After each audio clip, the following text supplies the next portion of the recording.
So when we're having a little bit of issue with some of our squat form, we're getting a little bit of our valgus collapse or even like just kind of a total body like inward turn response. We can use some band prompts to try and kind of get a little bit of correction. Some of this comes from, first time I can really think of seeing is, I think it might be the Brugger chapter from Levenson's Rehab and Spine textbook and whatnot. Stuff has been around for a while, but we got a couple of different ways we can tweak it. So basically, if I'm having some issues with my squat and my other motions, so I'm getting into it and getting a little bit of valgus collapse. I don't have quite a good kind of like tripod, not a lot of good rooting from the feet coming up, or if I just generally have just a tendency to kind of hunch forward, we can use a quite long band to try and counteract that and give us some better prompts. So the way we set this up is we want to make sure band is even length, so we're symmetrical on the tension. We can just start by just kind of stepping onto the band. You put just like a tiny bit of tension on it. What we're going to do there, we can put this more into the balls of the feet or the heels, depending on where we want to get the extra pull in. The purpose of the lower band is going to kind of almost pull ourselves into like pronation, into almost a valgus position, so we have to counter against it.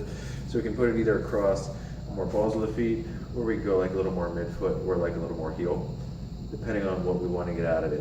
Whether we want to go more forefoot or rear foot drive, go each way. So whichever one works the best for you, or do all three, because hey, there's nothing wrong with variety. So we want to make sure we have a little bit of tension on there.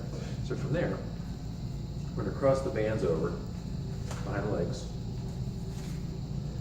So now when I come across, I'm going to get another crossover going through here. So it's crossed behind the knees and coming across through the thighs. So now the band tension is going to want to pull me in a little bit more. It's going to try and collapse my arch of my ankles down, and it's also going to pull my knees inward into internal rotation and adduction. So the last step is I ideally want to have like a loop here so I can put my hand through it like so.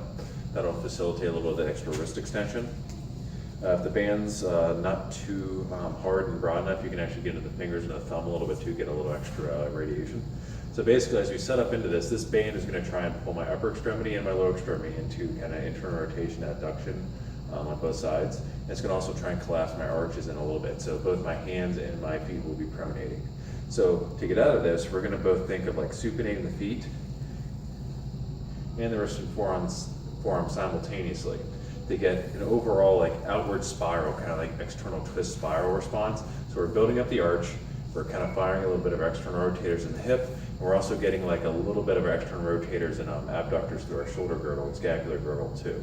This is kind of like some of the zipping up posture from kind of kettlebell roll type stuff, things like that.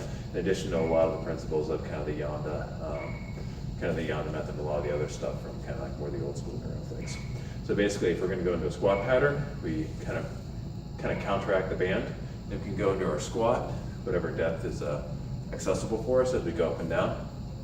Just maintain that general outward spiral on all limbs. We can also turn this into a little bit of like the back step squat each way. Just maintain a little bit more of the tension if we have some trouble keeping that.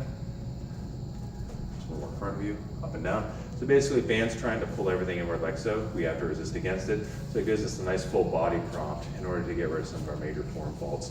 You kind of get a little bit of a, just kind of tying together all the limbs simultaneously. We can do all our D1s and D2s and all that other kind of fun stuff, and even some of our leg patterns individually, but we're trying to get a little bit of the external rotation abduction pattern going on all limbs simultaneously, trying to see if our brain can put it all together too. So a little bit more of a coordination software thing also.